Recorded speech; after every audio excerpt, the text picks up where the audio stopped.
안녕하세요. 플로깅 큐티 채널입니다. 오늘 11월 29일 수요일이고요. 스바냐 3장 1절에서 8절 말씀입니다. 오늘 1절 말씀에 보면 폐역하고 더러운 곳 포악한 그 성읍이 화 있을진저 그러고 합니다.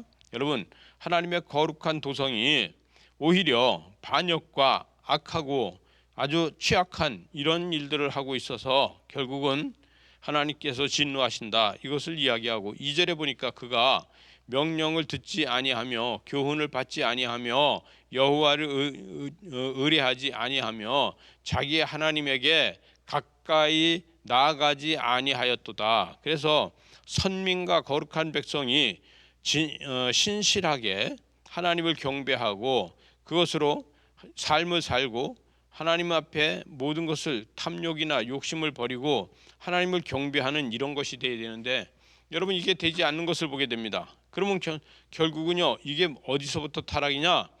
종교 지도자들이 먼저 타락을 합니다. 그리고 부패해요. 예루살렘에 거룩하게 된 것이 다 무너져 버려요. 하나님의 이 거룩함이 무너져요. 여러분 가끔씩 텔레비에도 나오고 뉴스에도 나오는데 종교 지도자들 목사들이요 이 생각지도 않았던 이런 행동들 때문에 뉴스에 나오고 그러면서 참 은혜스럽지 않은 것을 보게 되잖아요. 그러나 하나님께서는 그 한 사람을 보는 것이 아니라 전체적으로 봤을 적에 종교가 타락해 있다는 거예요. 여러분 우리 한국교회가 언제부터 헝거리 정신이 없어졌는지 우리는 헝거리 정신이 없어요.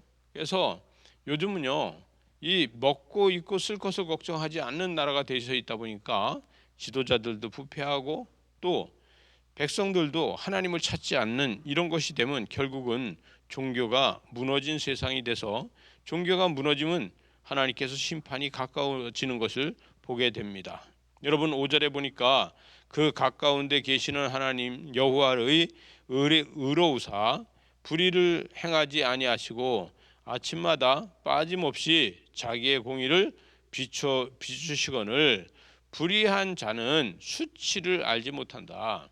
근데 이것은 백성이 하루 사는 시간이 하나님의 하루 사는 시간하고 어떻게 다른가? 여러분 백성의 시간은요 하나님을 볼 때는 하찮은 시간입니다. 하나님이 보시는 시간은 소중한 시간입니다. 결국은 심판의 종말이 되는 것을 보게 된다는 것이죠. 하나님의 계획은요 존엄하여 열국을 심판하십니다. 그 열국을 심판하시는 건 뭐냐?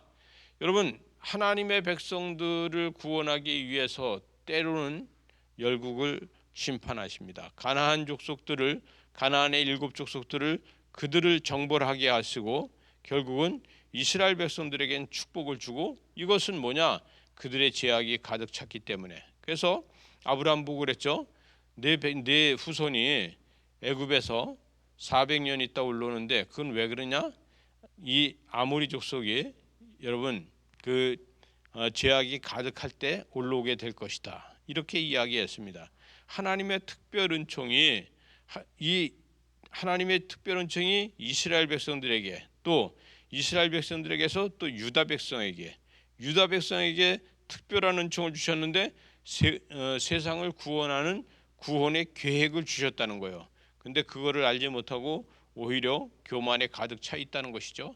결국은 여기 8절에 가보니까 나 여호와가 말하노라 이렇게 합니다. 그러면서 그러므로 내가 일어나 벌할 날까지 너희는 나를 기다리라. 그래서 하나님의 진노가 불의에 차 있고 창조하신 하나님께서 모든 것을 다 태우고 백성을 마음까지도 다 태우시는 분. 여러분 하나님께서는요 사람을 태우지 않고 사람의 마음을 태우십니다. 그러면 사람의 마음을 태우기 때문에 그 심령이 고단하고 심령이 어렵고 힘들어서 결국은 사람의 마음이 타면요 육체가 병들기 시작합니다. 여러분 마음에서부터 병이 시작되는 것이죠. 그래서 고난의 길을 걷게 된다는 것이죠. 결국은 8절 하반절에 보니까 여기 나의 분노와 모든 진노를 쏟으려고 여러 나라를 소집하여 왕국들을 모아서 온 땅에 나의 질투를 불을 쏟아낸다는 거예요. 그래서 하나님의 질투의 불을 쏟아내면은 결국은 하나님의 백성들은 소멸되고 없어진다는 것이죠. 여러분, 저와 여러분이 하나님의 진노에 들어간다는 것은 뭐냐면 하나님께서 우리의 마음을 태우기 때문에 결국은 육체까지도 고난을 받는 이런 경험을 하게 됩니다. 저와 여러분이 깨어서 기도할 적에 하나님의 은혜가 넘치고 은총 가운데서 살고 고난을 비켜가는 이러한 믿음의 삶이 되시기 바랍니다. 기도하시겠습니다. 하나님 아버지, 우리가 믿음으로 고난의 길을 가지 않고 고난을 피해갈 수 있는 이러한 믿음의 사람으로 온전하게 하여 주시옵소서. 예수님 이름으로 기도드리옵나이다. 아멘.